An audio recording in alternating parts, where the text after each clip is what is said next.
Hey everyone, so today we're going to be covering Mobile Suit Victory Gundam Gaiden, a Universal Century story that takes place in the middle of the conflict between the Zanskar Empire and Ligue Militaire. It was released shortly after the show, in 1995, and was written by Gundam Crossbones author Yuuichi Hasegawa. Victory Gaiden serves as a send-off for some fan-favorite characters and has some really interesting concepts. So, let's go over the story. Thanks a lot for watching. We open in Universal Century 153. The war between Maria's fanatics and the Resistance is raging ever onwards. On a fateful day, a detachment of Bespa Zolos stumble upon a shocking discovery near Side 6. 2 space colonies attached at the ends, making up one giant structure. They act under the assumption that this is another colony laser like the one Zeon used against the Federation during the 1-year war. It's the ultimate weapon. Even from the outside, output is estimated to be double. With this weapon, our country Zanskar will be invincible. It doesn't matter who it belongs to. We'll take it for ourselves, for the glory of Zanskar. If we can't have it, make sure no one else can. In the meanwhile, a familiar mobile suit, the Gump, stands atop a ship and spots Uso Awin's V-Gundam adrift in space, held tightly by another mobile suit. It seems that in the fallout of a battle, Uso was completely knocked out and defeated, much to the curiosity of his now rescuer. We cut to a vision of what happened from Uso. Amidst a seemingly mundane fight with a grunt, he was ambushed by a giant golden mobile weapon resembling an MSN-02 Zeong from the end of the 1-year war. This menacing machine mercilessly blasted Uso while he was bound by a Zolo. It carelessly shot down its own ally at the same time. Distressed by this vision, our hero wakes up and is greeted by the Gump's pilot. He tells Uso 2 names that he uses: Grandpa Jupiter and Gray Stoke. But veterans of the series will recognize him as the protagonist of Double Zeta, Judo Ashita, just grown up. He announces himself as the leader of the ship and tells Uso about how he was saved.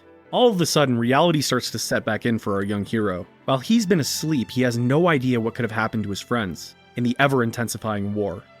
But Stoke tells him to calm down because he's scaring the other victim of the attack, the Zolo's pilot, a young girl resting in the same bed, in her underwear. Both kids start screaming after realizing what this perverted old man they've never met just put them through. And he's like, well, you're both the same age, so I just assumed it was okay. Looking at her, Uso notices the resemblance between her and his childhood friend Shakti. But then she introduces herself properly and says that her name is Kamui Gion. Eventually an announcement comes that the ship is getting ready to enter port, so everyone looks out the window at the attached colonies outside.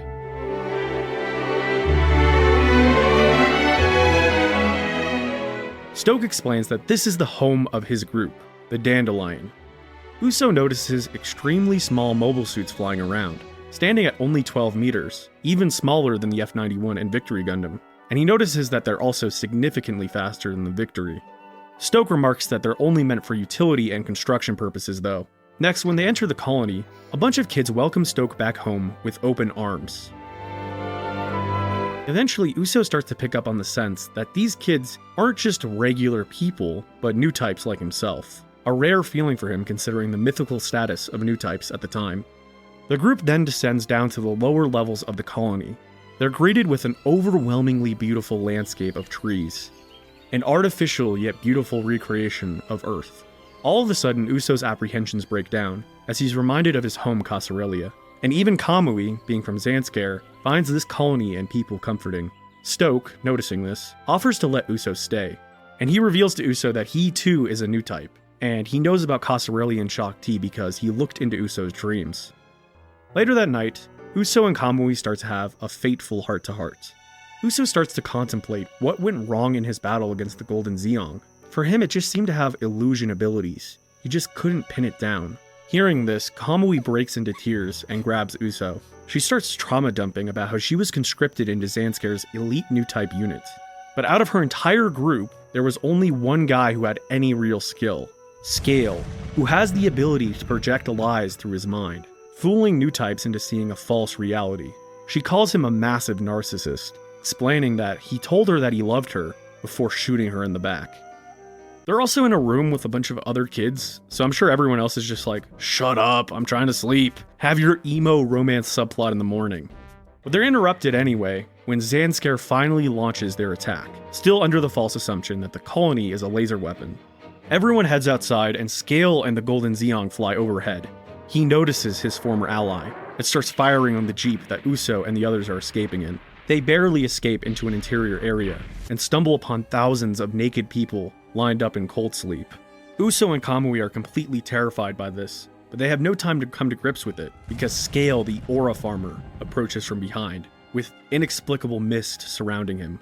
He comes up and he's like, "Dang girl, didn't I kill you already?" Then he attacks Uso and holds him at gunpoint, interrogating them about what the point of the colony is. Why are there a bunch of trees inside a superweapon? Thankfully, Stoke and the Gump come to the rescue, and Uso sees this as his chance to break free. The Zullos are easily dealt with, but the momentum of the battle starts switching again when Scale gets in his Zeong. He focuses his finger beams into makeshift claws and lunges at the Gump. Stoke falls on the ground and desperately shoots back with his suit's peg leg. Not even a scratch. But Scale is shocked that he was even hit in the first place. Zanscare Intelligence then informs him of a new route into the colony, so he uses that as an excuse to escape. Now that they have some momentary peace, Stoke crawls out of the cockpit, uninjured but noting that the Gump might finally be finished. He decides it's finally time to explain his plan to Uso. See, the Dandelion, this colony, is like a makeshift life raft. There are thousands of powerful engines on the inside, which Stoke is going to use to travel to Proxima Centauri, the nearest star system. He explains that this trip will take 480 years, and that everyone will go into cold sleep during the journey. His reason for this is that he wants to get as far away from Earth as possible. He's lived to see Zeon, Neo Zeon, the Titans, the Crossbone Vanguard, and Zanscare repeat the same tragedies over and over again. He wants civilization to have a fresh start, without the people's souls being drawn by Earth's gravity. He wants a drastic and dangerous new adventure to force the new types on board to adapt and evolve further. Thanks to Scale, there's not much more time for philosophical conversations. Scale just starts attacking the colony randomly, now hoping to destroy it rather than capture it. He thinks that if it's destroyed, he can claim that it was a colony laser regardless. No one will know the difference, and then he'll be able to climb the ranks faster. Realizing how desperate the situation has become, Uso, Stoke, and Kamui head to the hangar and get ready for battle. Uso heads to his V-Dash, Stoke to his almost destroyed Gump, and Kamui to an inexplicable early Black Victory 2 Gundam. So the battle begins. Blows are traded on both sides, but eventually Scale is pushed into a corner, so he splits up his Zeong's body and attacks from multiple angles simultaneously. And he also creates an illusion field, confusing Uso and Kamui. The situation has become almost unwinnable. In the barrage, Uso's gun is destroyed, and Kamui's V2's leg is blown off. Then Scale continues to pelt Uso's shield, over and over again. But before he can get the finishing blow, at the last moment Stoke tackles him, easily seeing through the illusion. He starts to explain to Scale that humanity's most unique trait is language, and that all wars were started because of lies. He says to move forward, Scale needs to understand the word sympathy as well. It's extremely corny, but of course this isn't Naruto, so talk no jutsu barely ever works. Scale starts attacking again, and Grey Stoke decides it's time to end this once and for all. The Gump's false head unravels, and reveals itself as the Double Zeta. Its high mega cannon blows away all of the Zeong's false duplicates, leaving no room for confusion. Then Kamui and Uso finish Scale once and for all, with one combined attack. The battle ends with one final conversation. Can humans really acquire heaven? To be able to create a new world? Dunno. Well, it's probably just a pipe dream. Like I said, people will spread and create more colonies. When places diversify, differing opinions will cross each other. Wars will be fought again, and people will try to escape again. While doing so, humans will spread into space, little by little, and someday forget they were born on Earth. Before long, we'll be able to travel quickly from star to star. We'll meet the children of other stars and wage war, at the same time, evolving, little by little. To achieve true peace might take tens of thousands, even hundreds of thousands of years, perhaps even longer. Still, no matter the distance, until you take that first step, you'll never reach your destination. Are you crying? Are you sad, Uso? No, it's just, space is big. It's just too big.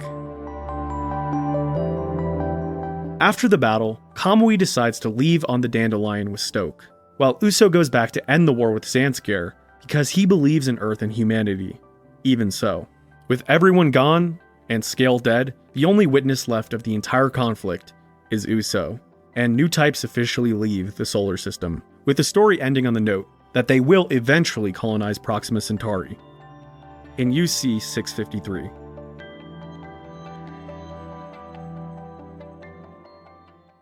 And that's it. So what do you guys think of the story?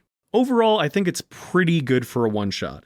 I appreciate how it tries to expand on like the Char type of idealism of removing humanity from Earth while doing it in a more positive way in this case. It feels like Judo has truly learned from the past. Well, his little bit of cynicism more than Uso also makes sense, considering how Double Zeta ended. And I like how Uso, even though his life is probably the worst throughout the course of his show, remains hopeful in humans, in spite of siding with Judo temporarily. That being said, this story obviously has some issues. Scale and Kamui just really come out of nowhere and feel pretty underdeveloped and generic, especially if you're familiar with Hasegawa's other storylines. Kamui especially reminds me of Europa from Steel 7. She's completely empathetic and innocent, and completely reliant on the male lead, while also supposedly being a tested member of the enemy faction. Compared to how good Victory's female characters usually are, she's a big step down. In terms of like lore and continuity, the most neat part is definitely the idea of a new type life raft. It's a Mass Effect Andromeda type story before that released,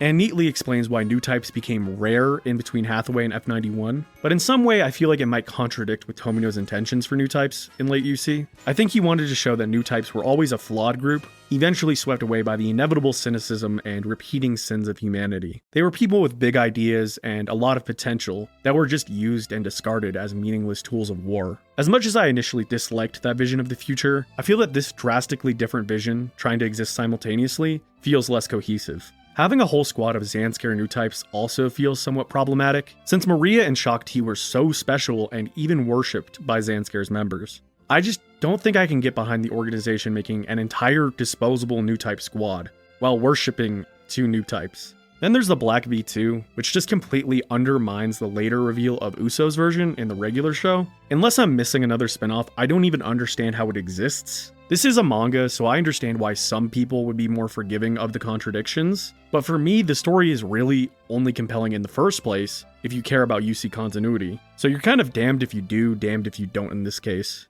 But yeah, that's it for today. Thanks a ton for watching, guys. I'm gonna do a slightly long outro because I haven't uploaded in 3 months. I figure I owe a brief explanation to anyone who cares. Basically, I ran into a mixture of mental and physical health issues. But the important thing is that I'm back now. Other than that, I know I promised to review G-Quacks. We're gonna wait on that for now because I want to wait for the whole show to come out, just so that I can use some footage of it and be more thorough. In any case, God bless you guys. I love you guys. Stay safe.